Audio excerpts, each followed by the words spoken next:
Hello, I'm Nikki, a 36-year-old woman. I recently lost my father to cancer. My dad and I were inseparable when I was growing up. He was the one that I looked up to the most, and he was the one who taught me a lot of things I know about today.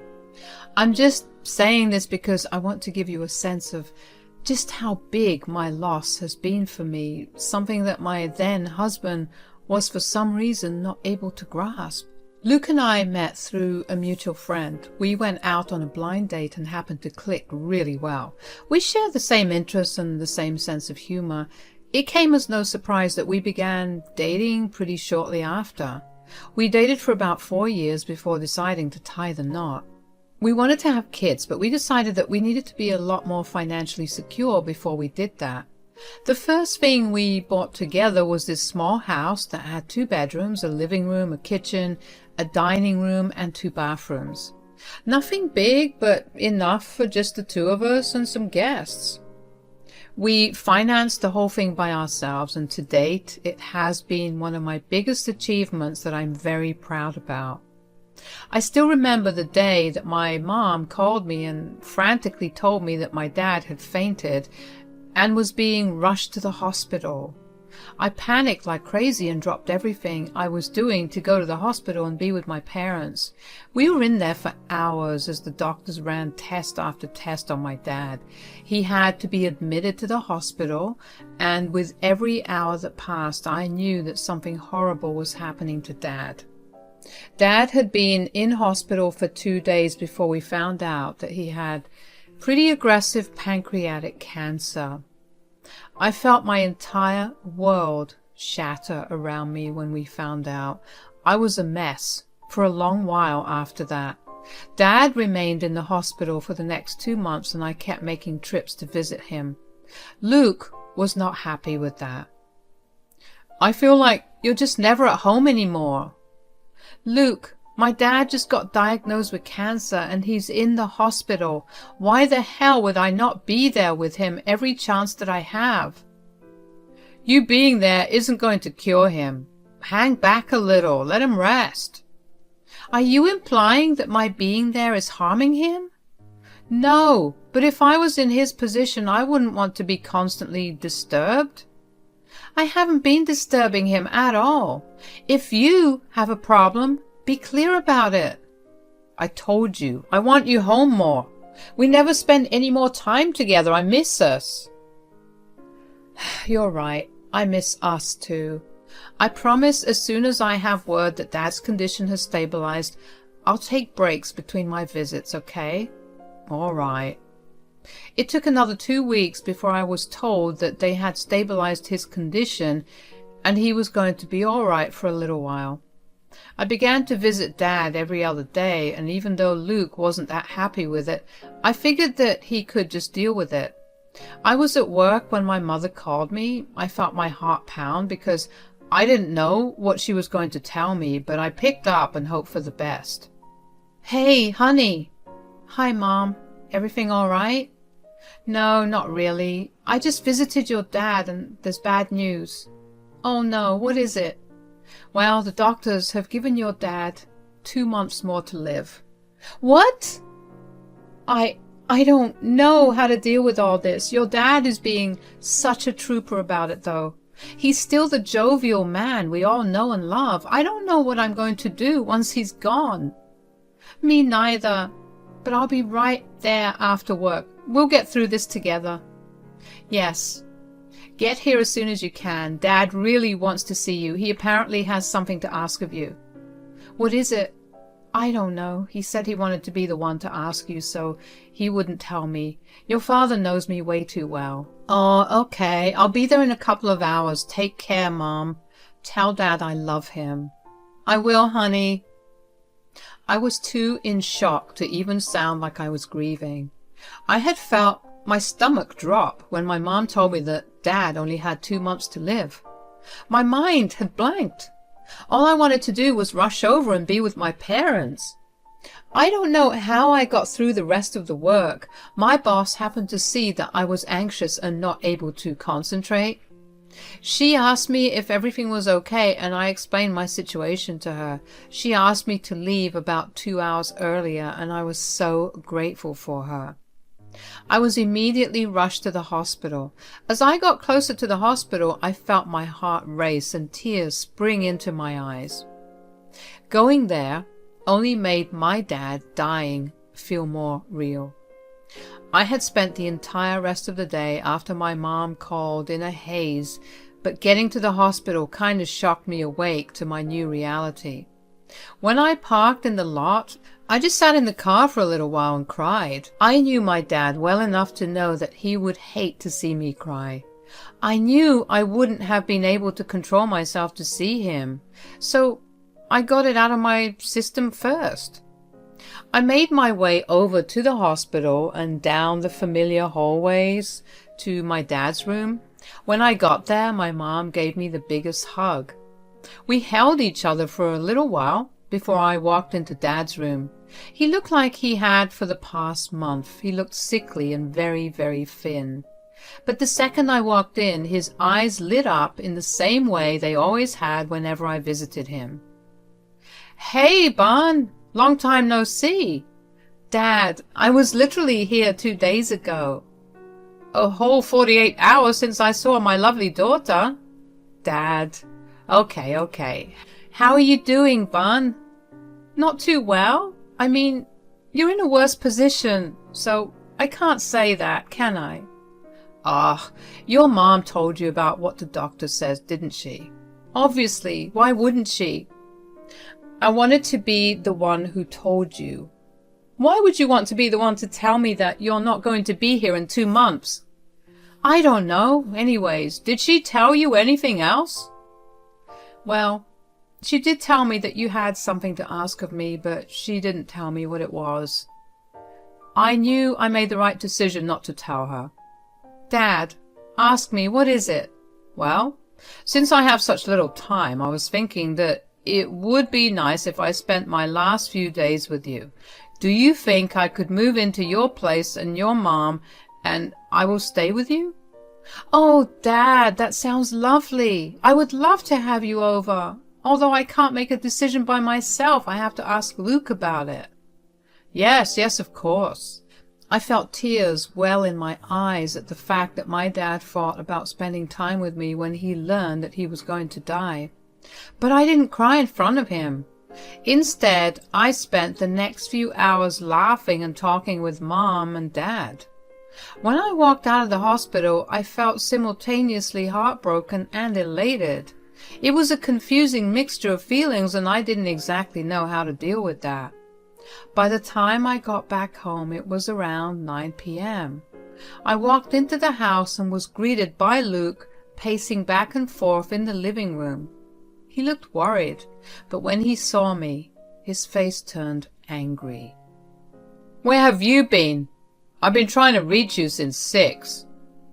"I'm so sorry, darling. I went to visit my dad." "Again?" "Well, yeah, he's in hospital." "Didn't you just go see him?" "So? He's my father. My mother called to tell me that he has only 2 more months to live." "Oh, I'm so sorry. God, I'm so sorry for being so awful about it too." "It's okay, I guess. You were worried about me." "Yeah. You weren't answering any of my calls or texts, and I freaked out. But what did you talk about with your parents?" "So, Dad had a request, but I couldn't say yes without checking in with you." "Oh, what is it?" "Well, Dad asked if he could spend his remaining days with us, as in he wants to move in with us." "Absolutely not." "What? Why?" "Your dad is filthy rich, and he has more than enough space in his own house to stay. Why does he want to come live in our already small home and cram it up some more with all his machines?" "What is wrong with you? The man is dying. It's his last wish." "Nonsense. If he lived here, I'm more than sure that he'd have plenty more final wishes that we'd have to break our backs to fulfill." "Are you actually being serious right now?" "Look, If he wanted to stay here, he should have contributed something towards our house payments. But from what I see, he chose to sit in his huge mansion and turn a blind eye to us. I was so angry that I didn't even know what to say. I calmly picked my things back up and drove to my parents' house. I couldn't believe the nonsense that Luke was spewing. Was that how he had always felt? Was that why he wasn't so empathetic about Dad's worsening health? Whatever it was nonsense. Luke knew firsthand how I had made it a point to never rely on my dad for any financial help once I graduated college. I had wanted to make it in the big world all by myself. I wanted to learn and grow. I didn't want Daddy's money to make my life easier. That was something I, and even my parents, are very proud of. Luke knew about all of that, but he still held resentment against my father, which was actually very stupid of him to do. If there was anyone he should be resentful of, it was me. My head was a mess after all the events of the day, so I just entered the house with my spare key and fell asleep on the couch. The next day, I made it to work and somehow got through it before rushing to the hospital. I was in the same clothes as the previous day, and I knew I looked like a downright mess. My parents obviously caught on to the fact that something was really wrong. I didn't let them ask me a thing until I found out about everything, about how my dad was feeling and doing. Eventually, when the conversation came to a lull, I knew that it would be inevitable that they would ask me why I looked so disheveled. So, are we going to talk about why you've shown up looking like you just got tossed in a tornado? Dad, what? I'm allowed to say that. I'm dying. Dad, please. Okay.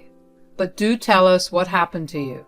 Yeah, I also got a notification through our security systems that someone entered our house, and I checked the footage and saw you passed out on our couch. What happened?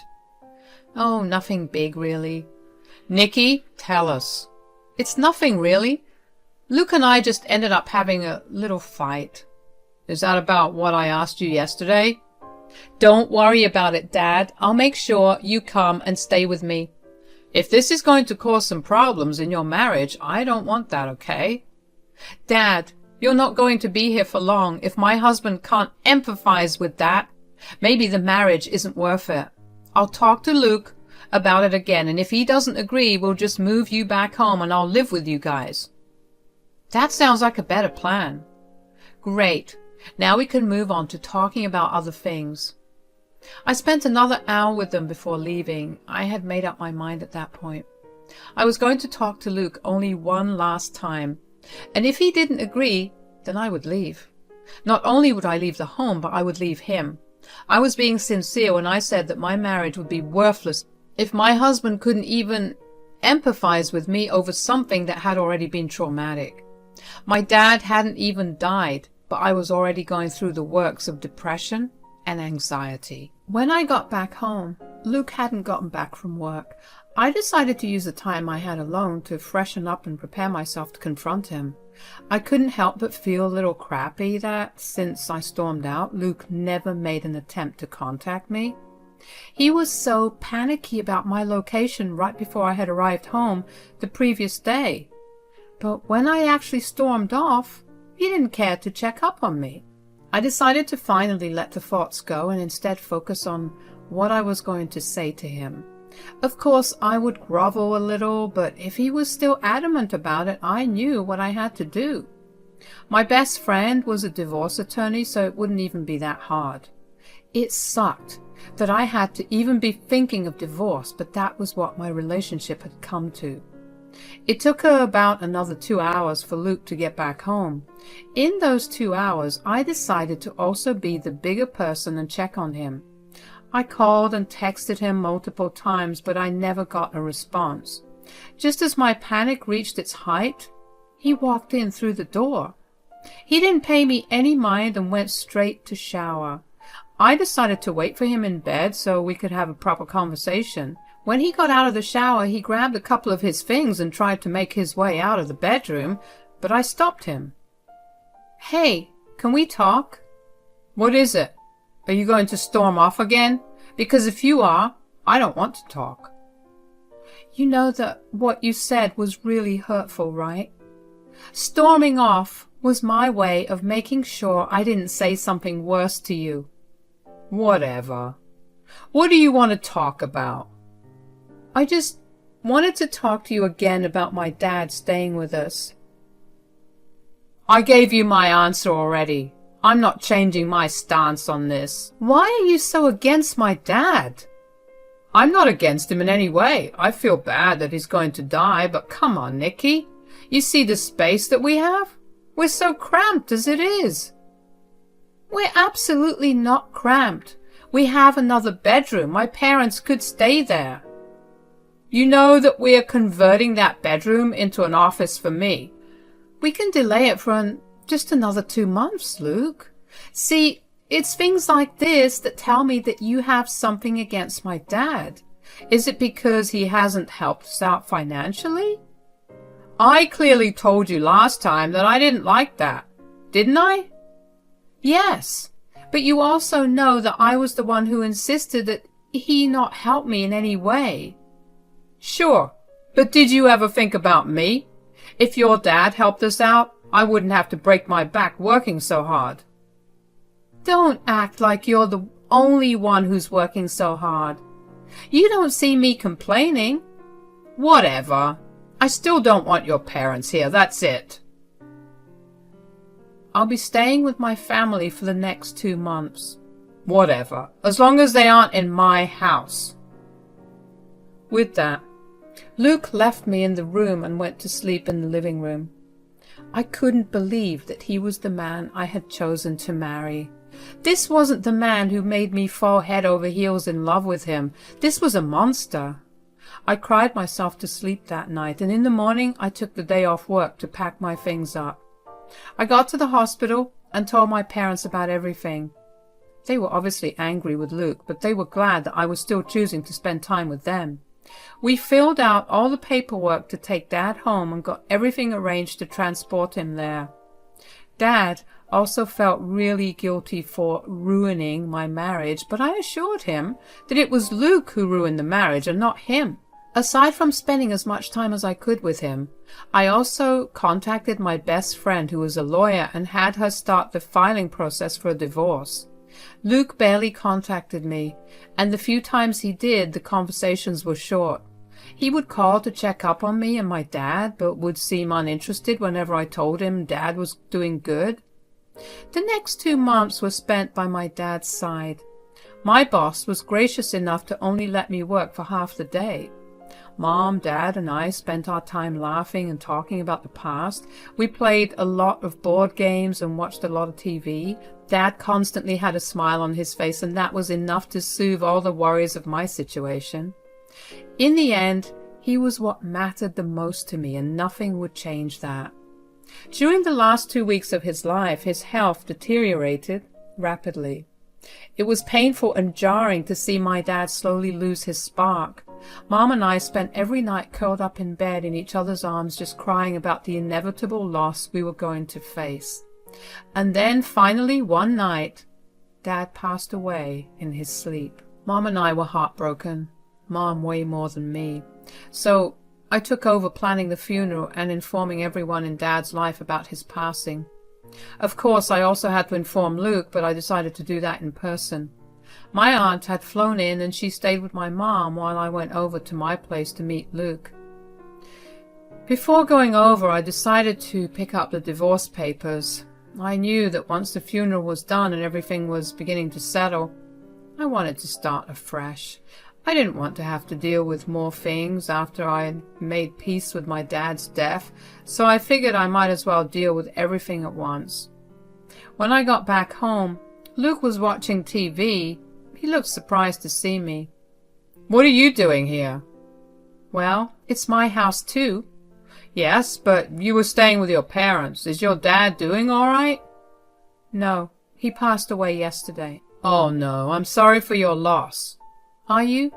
If you really were, you would have honored the one thing he asked for." "Your dad is dead now, Nikki. Drop it. You really are an insensitive piece of crap, aren't you? Okay, I know you're deep in grief right now, so I'm not going to hold what you say against you. Anyways, wasn't your dad going to leave you like, what, $5 million to your name? What are we going to do with that? Are you actually out of your goddamn mind? Your dad finally decided to contribute to our life, so I think it's fair that I'm planning what we'll do with it. Oh, I'm definitely doing something with it. I'm divorcing you. Here. What? Come on, Nikki, you can't divorce me right as my life is getting good. You're a jerk. Sign it fast. I want to be done with you as quickly as I can. Luke tried to talk to me, but I was seething. I walked back out and drove back to my mom. She figured I went back home to Luke because I was crying and looked really angry. She tried to ask more about it, but I told her that I'd tell her everything after we're done with the funeral. The funeral was held in the next 2 days, and it was truly a very emotional moment for everyone. It felt so nice to see just how loved my dad was by everyone in his life. Mom and I were showered with love and company, and in a way, I got to reconnect with a lot of family. The next few months were filled with dealing with the grief while simultaneously going to court. Why go to court, you ask? Well, Luke did not take me asking for a divorce nicely, so he decided to contest it. He kept trying to fight for some of my inheritance because he believed that he was entitled to it. But my dad had made a pretty specific and ironclad will that stated that only I was to be the inheritor. Obviously, Luke didn't win anything. He only lost more on hiring a lawyer. So Luke sold his share of our house to me because he wouldn't be able to survive by himself and pay his share of the mortgage. I gladly bought it, and I'm currently working on flipping it so I can rent it. My mom and I are slowly getting through the grief of losing the one person who brought so much light and joy into our lives. Mom is finally beginning to laugh again, and I'm beginning to see the bright side of things. I've moved in with Mom, and having each other there next to each other has been a great feeling. It's been about 7 months since everything happened, and things are finally beginning to look up. The money Dad left me surely has helped, but I'm not going to rely on it as long as I work. So much has happened in less than a year, so I can't wait to see what else life has left to offer me.